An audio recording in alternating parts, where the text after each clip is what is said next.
O Primo Basílio é uma das obras mais emblemáticas do escritor realista português Eça de Queiroz. Publicado em 1878, o romance é um retrato fiel da sociedade portuguesa da época com ênfase para a hipocrisia da classe burguesa. Personagens da obra: Jorge, marido de Luísa; Luísa, esposa de Jorge; Basílio, primo de Luísa; Julião, parente de Jorge; Senhor Paula, vizinho de Jorge; Juliana, governanta de Luísa Jorge; Conselheiro Acácio, amigo de Luísa e Jorge; Dona Felicidade, amiga do casal e interessada em Cássio; Sebastião, melhor amigo de Jorge; Leopoldina, amiga de Luísa. Resumo da obra. A obra retrata a história do casal Jorge e Luísa, pertencentes à burguesia portuguesa do século XIX. A trama passa-se em Lisboa, na capital portuguesa.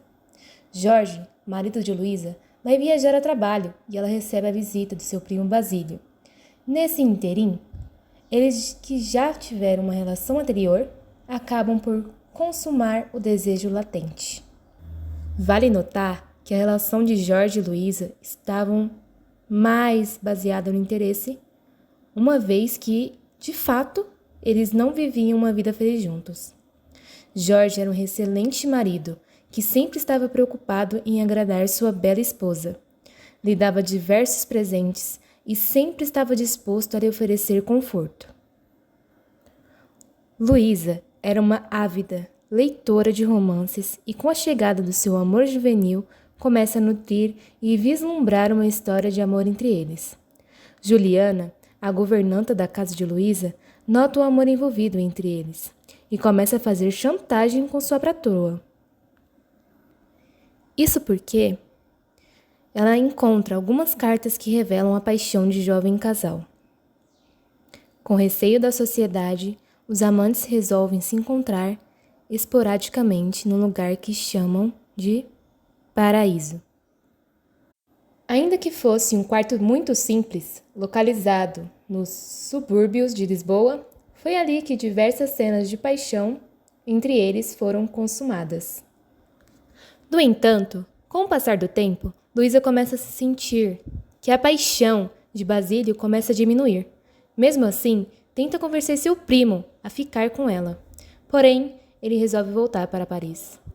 Com o retorno do seu marido, Luísa começa a sofrer com a chantagem de sua criada Juliana. Ela se apodera das cartas entre os amantes e pede uma alta quantia de dinheiro para que seu segredo não seja revelado. Assim, Juliana passa a ter uma vida mais abastada com presentes que são oferecidos por Luísa. Além disso, pela troca de papéis, posto que Luísa passa a fazer algumas tarefas domésticas. Tudo isso acontecia sempre às escondidas de seu marido Jorge. Com o tempo, Jorge acaba por notar uma diferença no trabalho realizado por Juliana e resolve mandar a criada embora, mas Juliana continua a chantagear Luísa com seu segredo. Sentindo-se coagida, Luísa resolve contar a Sebastião toda a história do adultério e das chantagens que estavam sendo realizadas por Juliana. Mesmo chocado com a história, ele resolve ajudá-la. Assim, vai à casa de Luísa enquanto Juliana estava sozinha e a ameaça. Ela resolve devolver as cartas ao amigo, mas morre pouco depois de desgosto. Afinal, seu sonho de enriquecimento acabou naquele momento. Por fim, Luísa adoece e num dia Jorge encontra uma carta de Basílio, que revela alguns momentos entre os amantes. Ao mostrar para a esposa, ela que ainda estava adoecida, morre dias depois. Análise da obra. Suas críticas sociais à burguesia e aos atos humanos são expostas. Por exemplo, na análise psicológica de seus personagens, dos estereotipos e de seus comportamentos, por meio de diversas descrições, ele analisa o ambiente e seus personagens desde suas angústias, prazeres, medos, desejos e etc. Trechos da obra. Trecho que mais chamou a atenção. Basílio Ao pé de Luísa, ia calado. Que horror de cidade! Pensava. Que tristeza! E lembrava-lhe Paris, de verão.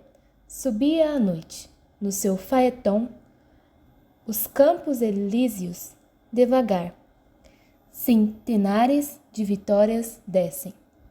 Sabem rapidamente, com um trote discreto e alegre. E as lanternas fazem em toda a avenida um movimento jovial, de pontos de luz. Vultos brancos e mimosos de mulheres reclinam-se nas almofadas, balançadas nas molas macias. O ar em redor tem uma doçura aveludada, e os castanheiros espalham um aroma sutil. Sobre o autor, Eça de Queiroz. Eça de Queiroz nasceu em 1845 e veio a falecer em 1900. Foi um escritor português. O Crime do Padre Amaro foi o seu primeiro grande trabalho, um marco inicial do realismo em Portugal. Foi considerado o melhor romance realista português do século XIX. Foi o único romancista português que conquistou fama internacional nessa época.